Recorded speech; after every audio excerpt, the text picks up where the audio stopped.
In this presentation, we will take a look at an overview of the consolidation process. Get ready to account with Advanced Financial Accounting.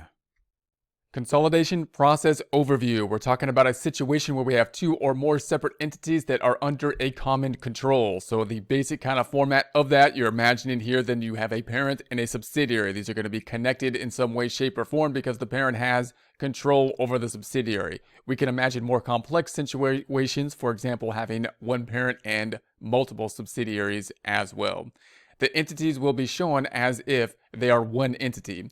So if we have a situation like this, if there's a control type of situation, it's quite possible then we're going to have the subsidiary and the parent, these are two separate companies, have a consolidated basically financial statement. So that the financial statement, the idea of that being, we're going to take these two financials and represent them as if these two separate entities, in this case, two or more, it could be more than two, are one entity.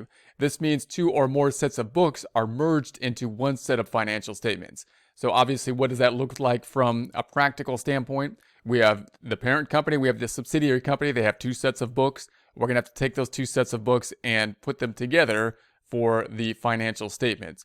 Here is an example of a slightly more complex situation where we still have parent-subsidiary relationships, but multiple subsidiaries in this case. So we have the parent subsidiary 1, where there's a 75% ownership. So we have a controlling interest, we're over that 51. We're going to say there's a controlling interest here, therefore there's going to be a consolidation. So we're going to have a consolidation. Subsidiary 2 is owned 52%. So we're still over the 51. We're going to say it's a controlling interest here. Therefore, we're going to be consolidating, in this case, this financial statements for this company, this one for this company, and then the parent company.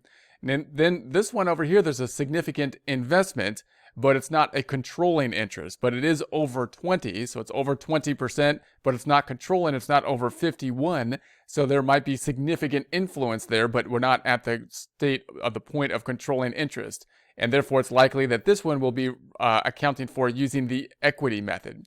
So under this type of situation, we've got a parent company, we've got subsidiary 1 and subsidiary 2, which basically we would consolidate, where they can consolidate the financial statements. So we have three separate companies that we're going to consolidate as if they were one entity. And note, again, this isn't 100% ownership up here, and we're still going to basically consolidate them together as basically one entity due to the fact that the parent has controlling interest, right? They can basically control what's going to happen through the controlling interest of ownership. Over here, however, not a controlling interest, but significant influence, therefore equity method being used. So we're not going to be consolidating the financial statements for this company, but we will be recording it with regards to the equity method. So eliminating entries. Eliminating entries may be needed to consolidate financial statements. So in other words, when we merge these financial statements together, then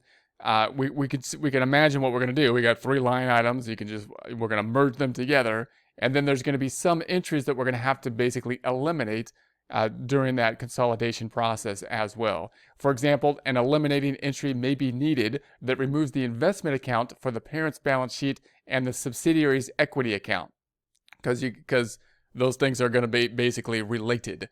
And we'll take a look at an example of this. I think this becomes more clear, of course, when we do some practice problems. So we'll work through some practice problems to see those eliminating entries in a future presentation.